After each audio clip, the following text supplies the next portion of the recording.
하필 지금 왜 대구? 그러니까 이게 많이 가더라고요. 이 짧은 제목에 많이 있네요. 대구를 왜 갔는가고 하필 지금은 왜 갔는가도 되네요. 자, 그럼 한동훈 법무장관 얘기입니다. 오늘 대구 방문이 있었습니다. 그 모습이 들어와 있습니다. 보시죠.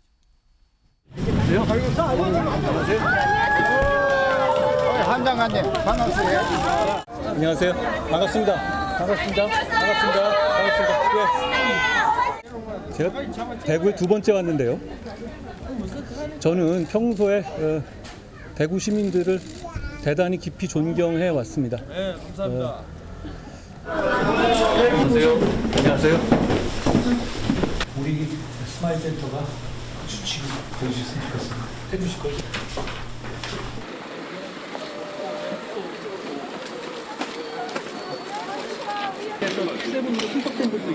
이번에 저희 근데 일로 와. 안녕하세요. 장학가. 이 친구가 이제 최근에 승격 새로 보니까. 유석 대변인. 오늘 한 장관 대구 일정은 두 개가 있었어요. 뭐 대구 쪽 지내선 것도 있고 달성으로 가는 것도 있는데 분위기는 일단 보시면 뭐 환호도 나오고 꽃다발 나오고 하니까 약간 팬미팅 분위기 비슷해 보입니다. 확실히요. 혹시 대구에서요. 혹시 한동훈 장관을 윤석열 대통령과 비슷하게 대하거나 아니면 윤석열 대통령 다음 뭐 이런 어떤 인물로 보는 분위기인 겁니까 지금?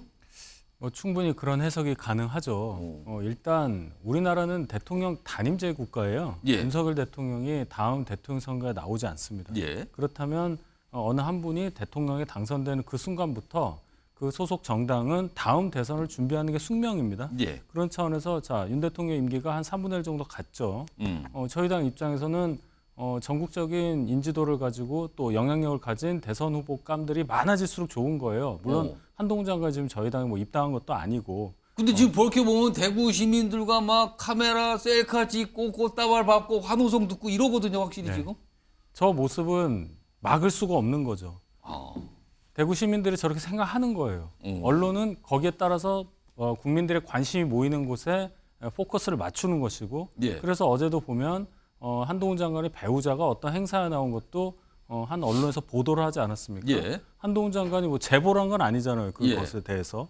그렇다면 국민적 관심이 한동훈 장관에게 모이고 있다는 자연스러운 현상, 그것을 언론에서 보도를 한 거고 거기에 따른 정치적인 유불리는 각 정당마다 다르게 할 겁니다. 자연스러운 현상이고 거기에 대한 평가도 자연스럽게 이루어져야 한다고 저는 생각합니다. 유석 대변인 말씀은 뭐 기대를 좀 해보겠다 이 말씀 같기도 한데 지금요. 지금 이 장면을 오늘 보고요. 2021년 3월이면 윤석열 대통령이 당시에 검찰총장 신분이 여전히 있었어요. 검찰총장 자리에 있었던 때인데 그때도 대구를 갔습니다. 보겠습니다.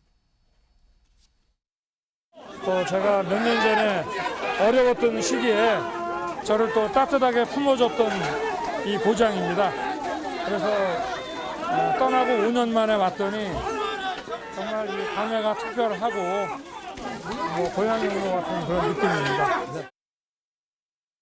보기에 따라서 뭐가 살짝 겹쳐 보이기도 하고요. 지금 어떤 분위기는 그런데 오늘 대구 방문에 대해서 법무부가 좀 설명을 내놓은 게 있습니다. 화면에 있습니다. 아까 제목이 하필 지금 왜 대구였는데 그거에 대한 답이에요.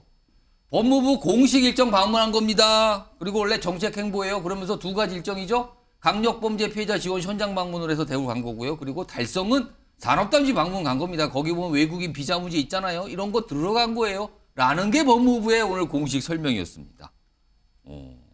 박오석 전 의원님. 네. 하여튼 여러 가지 해석이 나와요. 대구 방문을 가지고 오늘. 근데 일각에서 이런 분석은 뭔가 이렇게 앞선 분석일 수도 있지만 총선을 앞두고 보수 텃밭을 찾은 거다. 이거는 분명히 뭔가 있다. 의미가. 그거하고 최근에 이준석 전 대표가 신당 얘기하면서 대구권, 영남권, 대구 얘기를 많이 하잖아요. 이거에 대해서 조금 견제하려는 분위기도 있는 거 아니냐라는 해석까지 나오는데 이거 어떻게 보십니까? 뭐 정치적 해석이죠. 근데 이제 한동훈 장관이 지금 뭘 해도 그런 해석이 따라 붙습니다. 뭘 해도 어딜 가도. 그러니까 장관 부인들하고 한동훈 장관의 이제 부인이 예.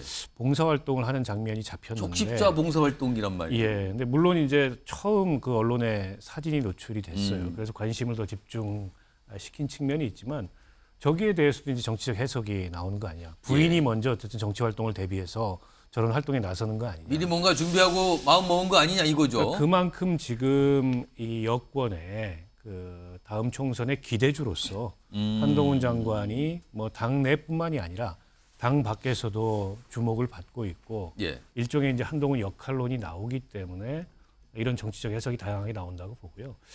근데 정작 이제 본인이 이제 총선을 출마할 건지 여부에 대해서는 뭐 아직 묵묵부답 그 오늘도 답변이 뭐 그 없고, 얘기는 딱히 안 했어요. 그리고 장관 업무 수행 차원에서 지방 방문한다. 이 얘기도 뭐 성립이 안 되는 얘기가 아니죠. 예. 현장 방문을 할 수 있으니까.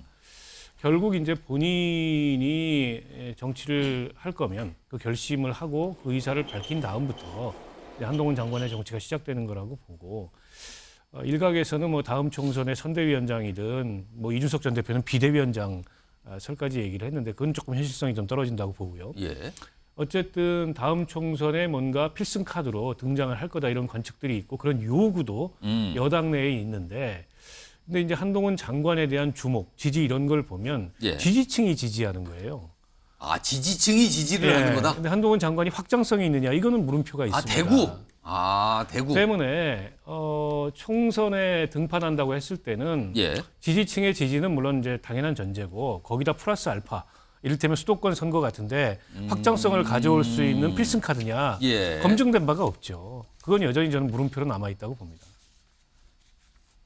일단 뭐 여러 가지 분석해 주는데 그런데요. 오늘도 대구에 가서 발언한 것 중에 이 대목이 있어요. 다시 한번 제가 말씀드리면 이렇게 했죠. 대구 시민들을 대단히 깊이 존경해왔다.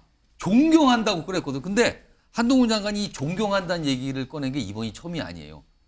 다른 장소를 가서도 존경한다는 얘기 많이 했습니다. 들어보시죠. 저는 거창에는 처음입니다만 벌써 거창을 좋아하게 됐습니다. 그러지 않을 수가 없네요. 사실 기업의 성장이 대한민국의 성장 그 자체였죠. 여기 계신 기업인들께 존경한다는 말씀을 드리지 않을 수 없습니다. 존경한다, 좋아한다 얘기를 막 곳곳에서 많이 했어요. 지금 보니까 그러네. 지금 이게 쌓여 있네요. 점점점. 소영주 부대변인 네. 이거 어떻게 보셨습니까? 그러니까요. 국민들을 편식해서 좋아하네요. 그러니까 대구 거창 시민과 국민만 좋아하고 호남 광주 가서는 그런 얘기를 들어본 적이 없는 것 마지막 같아요. 뒷부분 아까 제주였나요? 제주에서도 존경한다는 얘기했죠. 여기도. 저희는 이제 좋아한다. 뭐 그 정도는 안 나온 것 같은데요. 제가 봐서는 한동훈 장관은 지금 선거운동을 하고 있습니다. 사실상 이게 누가 보더라도 법무부 장관이요. 예. 즐기잖아요. 제가 법사위원이면요.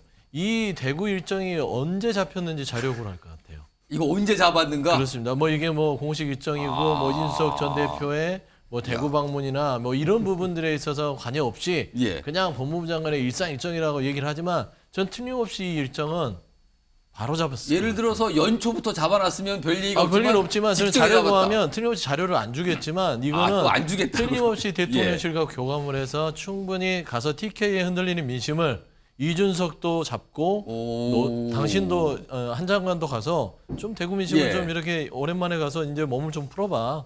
이제 총선을 앞두고 있고 그러니까 흔들리는 지지층을 잡아봐. 저는 충분히 그런 쪽에 정무적인 논의가 있지 않았을까. 그런 오해가 충분히 뭐 있을 수 있지 않겠습니까? 그래서 저는 궁금해요. 이 일정을 언제 알겠습니다. 계획을 했었는지. 이거 보고 또 유희석 대변인께서 막 질문이 얼굴에서 막 쏟아져요 지금. 예, 말씀하세요. 아니, 서영주 부대는 뭐 22대 총선에 당선돼서 국회 가실 걸로 제가 믿는데 가셔서 그러지 않길 바라요. 아, 저 자료 예, 제출 할 일이 요청? 많은데 그런 거 해가지고 괜히 평지풍파 만들지 마시기 바라고. 아까 박원순 의원께서 지지층만 열광하는 것 같다 이렇게 예. 말씀하셨는데 만약에 전 국민이 100% 투표율로 선거를 한다면 그 말씀에 일리가 있습니다. 별 의미가 없다는 말씀. 그런데 대충 총선 같은 경우 한 60% 정도 투표율이 있잖아요. 예. 그럼 거기서 중요한 것은 지지층을 얼마나 많이 투표장으로 끌고 올 수 있느냐도 상당히 중요해요. 그렇기 때문에 한동훈 장관이 뭐 대구라든지 거창이라든지 저희 지지세가 확고한 곳에서만 좋아한다고 해서 그것을 폄훼할 이유는 전혀 없다. 이것을 꼭 짚고 싶습니다. 근데 이게 유기찬 변호사. 그 대선 그 여권에서는 대선 선호도에서 1위잖아요. 예. 그러니까 상당히 국민적 지지를 많이 받는 것이고 대구 경북에서는 물론 그 유승민 의원과 이준석 전 대표를 합친 것보다 훨씬 높아요. 2배 이상 예. 높습니다. 여성 지지율에서 이재명 대표를 앞서요. 그러니까 이게 여성 지지율. 여성 지지율에서 분석을 해보시면 따라서 한동훈 장관의 이런 그 대중적 지지도는 사실 확장성이 좀 있어 보이는 거고 이전에 저희가 작년도인가 12월 달에 보면 당대표 출마 뭐 차출론도 많이 나왔었잖아요. 예. 그래서 저는 정치적 확장성이 상당한 건 맞고 다만 아까 말씀하신 대로 이게 정치적 행보냐 이거에는 동의하기 어려운 것이 7월 달에도 전남 갔었어요. 가가지고 조선소 가가지고 그렇죠. 전남도 방문한 적이 있습니다. 그 노동자들 이제 사실은 이제 수요 조사를 한 거잖아요. 그런 식으로 현장 방문하라고 민주당이 그렇게 말씀 주시기 때문에 현장 방문하는 거예요. 민주당이 아니라 예. 대통령이 하라고 그랬죠. 근데 거기서는 존경한다는 얘기는 안 나온 것 같은데. 아니 지역에 가서 험담할 수는 없는 거예요. 당연히 그 그래도 마음에 최소한 존경하고 깊이 벌써 좋아지고 있습니다. 그런 얘기 해야죠. 이재명 대표도 가시면 그런 제가 말씀 잠깐 이재명 대표 얘기가 나와서 제가 예. 잠깐만 얘기하겠습니다. 예. 아니 이재명 대표하고 한동훈 장관하고 호감도 그건 중요하지 않고요. 저는 그 생각이 들어요. 법무부 장관이면 저렇게 정치 활동할 것 같으면 이제 나오셔야죠. 이게 정치적으로 중립성이 있다고 보십니까? 그건 아니잖아요. 최소한 법무부 장관으로서 이 직을 이용해서 본인이 국민들한테 호응을 얻거나 일정을 예, 소화하면서 뭔가 정치적인 이득을 얻으려고 하는 거 이거는 어느 정권이고 마찬가지고 옳지 않습니다. 저는 한동훈 장관한테 말씀드리는 거예요. 나오셔서 정치하세요. 빨리 나와라. 네, 빨리 나와 정치하는데 법무부 장관 뒤에 숨어서 이런 식으로 예. 꼼수의 일정, 그다음에 꼼수식으로 본인의 정치를 이용하는 거 옳지 않다. 근데 이제 슝중은 모르겠어요. 슝중 모르겠는데 이제 외관상의 행위를 보면 저것이 법무부 장관이 못할 행보는 아니잖아요. 당연히 법무부 장관 업무 수행과 연관되는 업무이기 예, 때문에 그거는 뭐 맞죠. 이런 외관상 행위만 갖고 당신 정치적 중립 위반이다 이렇게 얘기하는 건 뭐하고 이전에 추미애 전 장관과 박범계 장관 보면 교도소 가서 세배까지 받잖아요. 그리고 여러 가지 제가 정치적으로 예. 중립성 위반이다라고 할 만한 행위들 많이 했고 임명 자체가 당대표 하신 분이 법무부 장관 가고 그랬잖아요. 그러니까 이거는 물론 정치적인 의미가 부여되죠. 저번에 행보에 예. 대해서는. 그러나 그 행보 자체만 갖고 정치적으로 문제 삼을 일은 아니다. 이게 예, 박원석 공직에 계시다가 이제 정치권의 기대주로 꼽혔던 분들이 정치권에 와서 반드시 성공하는 게 아니고 그 참담한 실패의 사례들도 굉장히 많아요. 대표적인 분이 황교안 전 총리입니다. 그분이 총리 시절에 대권 주자 1위 이 각광을 받으면서 결국에는 이제 야당이죠. 예. 야당의 대표가 돼서 총선을 이끌었는데 본인도 실패했고 예. 어쨌든 당도 실패했고 그러니까 한동훈 장관이 물론 이제 케이스는 다르고 또 한동훈 장관에 대한 지지의 성격도 좀 다르긴 하지만 예. 어쨌든 저분도 아직 정치의 영역에서는 검증된 바가 없어요. 그러니까 멀지 않았습니다. 1월 11일이 공직사퇴 시한이에요. 예. 그때 만약에 이제 등판을 한다면 한동훈 장관에 대한 진짜 평가는 그때부터 이루어지는 겁니다. 알겠습니다. 갑자기 뜨거워지셨는데 지금 보니까 아까 이 서영주 부대변인 말씀 들어보니까 만약에 서영주 부대변인이 잘 되셔갖고 내년 총선 거쳐서 국회 들어가시면 일정 자료 제출 요청하실 것 같네요. 지금 분위기 보니까 자료 좀 가보세요. 언제 받은 건지 그거. 이거 하실 것 같네요 지금요. 여러 가지 문제점이 있는 것입니다. 알겠습니다. 아유 오늘 뜨겁게 갑자기 했어요. 다음 이분도 굉장히 요즘에 뜨거운 대상인데 한동훈 장관과 관련이 돼서 뜨거워졌죠. 송영길 전 대표 얘기인데요. 얼마 전에 무슨 전세 4억 3천 얘기를 해서 회자가 됐는데 또 이걸 가지고 받아치신 분이 또 오늘 나왔네요. 들어보겠습니다. 그리고 도덕적을 이야기하는데 한동훈 장관이 나보다 나이가 10살이 더 어린데 검사를 하셔가지고 재산이 43억이고 타워팰리스에 살고 계십니다. 나는 돈이 부족해서 서울에 아파트를 얻지 못하고 연립주택 5층에 지금 4억 3천만 원 전세 아파트 살고 있습니다. 국민들 입장에서는 전 송영길 전 대표가 한 20몇 년 동안 지금 억대 연봉자로 살아왔잖아요. 네. 근데도 지금 전세가 몇 억밖에 안 된다 이런 얘기는 아니 진짜 저 한 30대부터 저분 룸사롱 다니신 분 아니에요. 저 사람 기준에 의하면 50이 어린 놈이면 30대는 정말 머리에 피도 안 마른 나이예요. 근데 네. 그 나이 때부터 여자 끼고 룸사롱 가서 술 먹고 이런 못된 버릇 때문에 지금 돈을 못 모은 거지. 그러니까 막 방역 대단하네요. 표현이요. 유기찬 변호사께 짧게 한 말씀 해주시죠. 글쎄요, 방금 말씀하신 것처럼 어려운 상황에 처해 계신 걸 알겠는데 예. 사실은 산업화 시대의 그 기득권에 도전해서 본인들이 민주화 세대가 어느 정도 정치적인 성과를 얻어낸 거잖아요. 물론 공도 있습니다만은 어쨌든 지금 또 새로운 MZ 세대들이 그 기득권에 도전해서 뭔가 하고 있는 이 상황에서 예. 저는 한동훈 장관을 상대로 얘기를 했지만 저건 젊은 층을 상대로 한 얘기라고 보여집니다.